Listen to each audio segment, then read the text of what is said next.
So the reason why I wanted to do this both at once, I just thought it would be more fun to do this as a conversation rather than a simple announcement video. I read about this thing in the paper last week, the free paper here, called the L Challenge. Have you heard of this? No, I have not.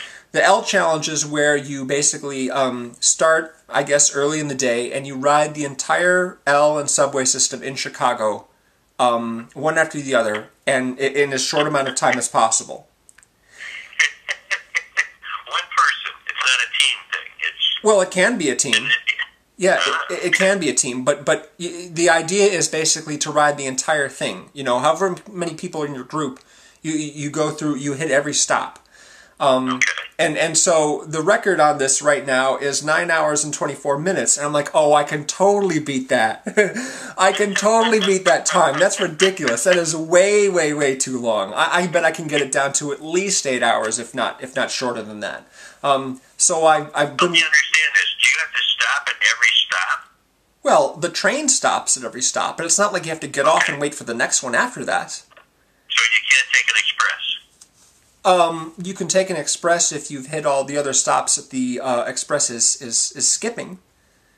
Okay. Yeah. All right. Okay. See that's one of the things I've been plotting out is the path that I'm going to take. If I take the red line north, I hit all those stops and I can take the purple line back again because I've already hit those stops. I don't need to hit them again. See what I'm saying? Gotcha. You can ride through stations twice. In some cases you have to, because when you get to the end of the line at O'Hare Airport, the only way you can get anywhere else is to go back the way you came.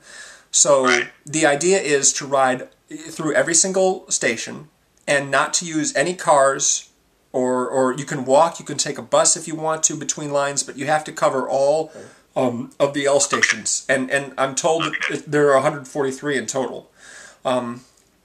But I've been planning this out, and I've worked out what I think is a pretty efficient route.